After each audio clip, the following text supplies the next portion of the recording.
says so.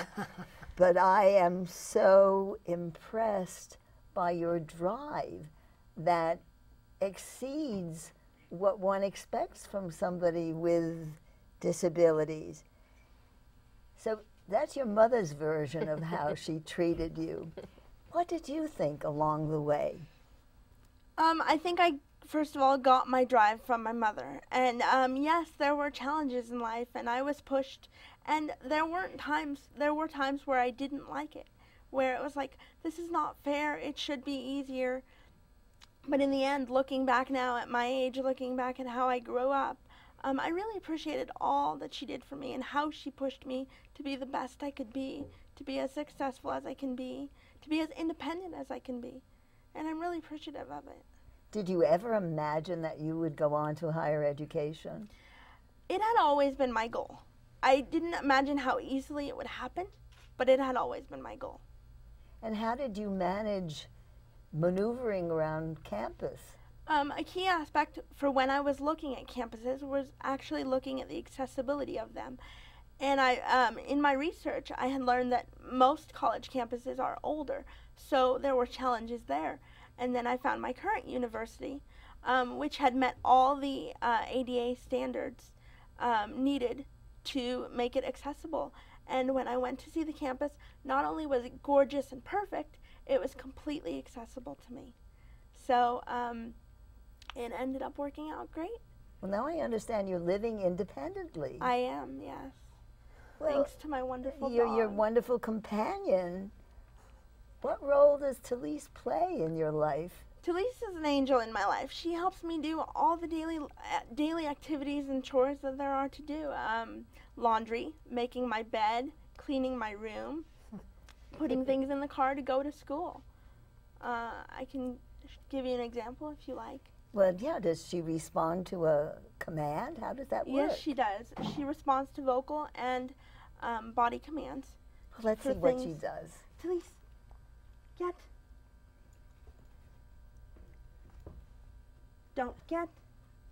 I'm not going to say hello. Talese, don't get.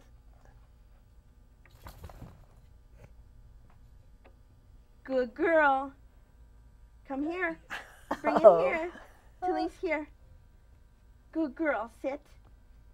Good girl. Give.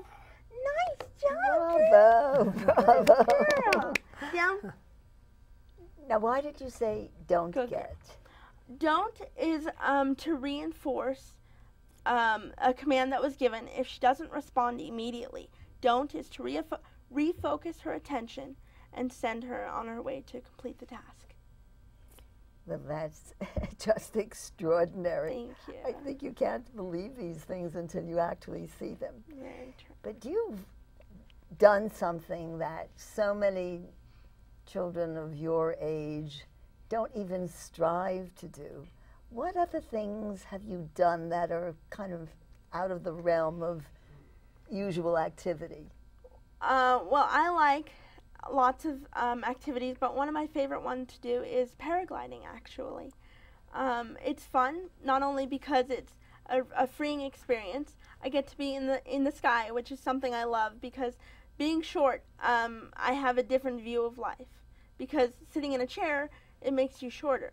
So being in the sky, I'm able to see all kinds of things. And oh my gosh. Paragliding, it's one of my favorite pastimes and passions. Oh my gosh, having a height phobia just takes my breath away just listening to you.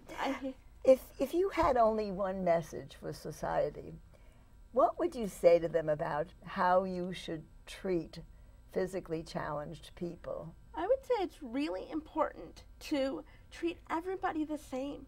We're not, just because I'm in a wheelchair doesn't mean I'm completely different from the person sitting next to me.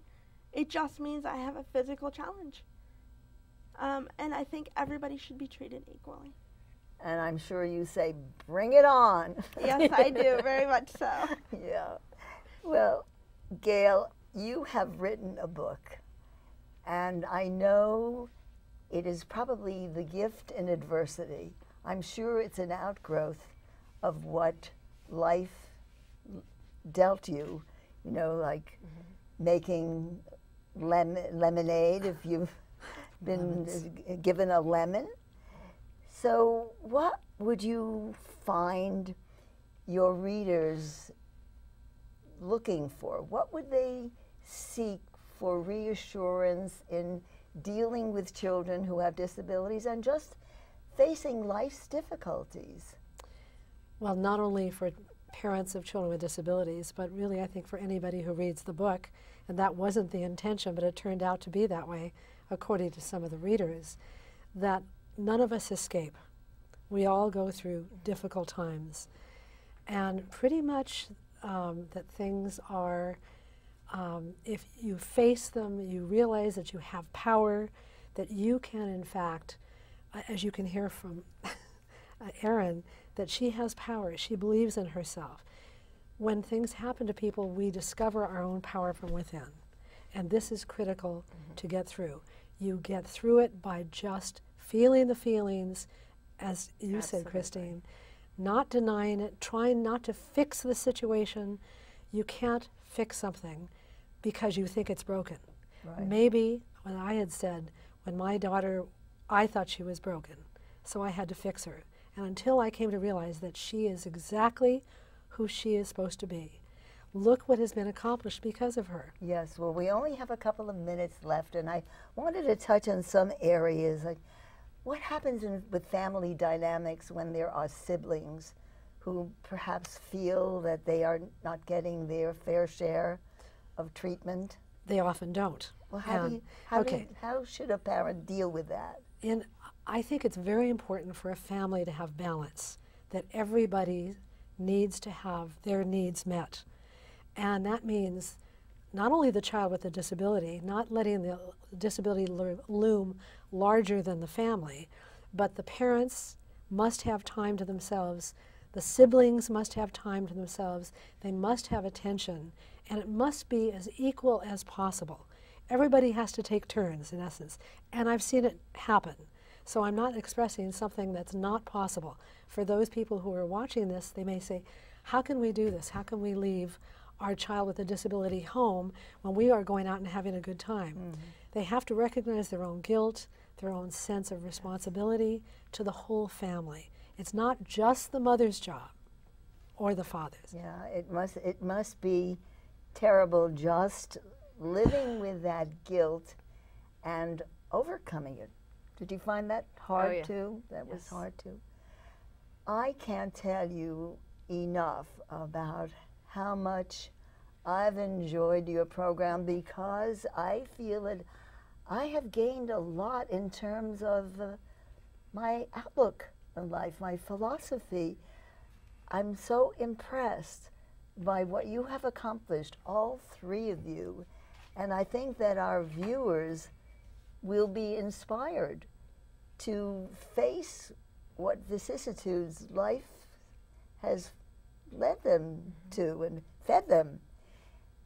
I hope you come back and keep us posted with more that you do, more that you accomplish in life. I know it's out there.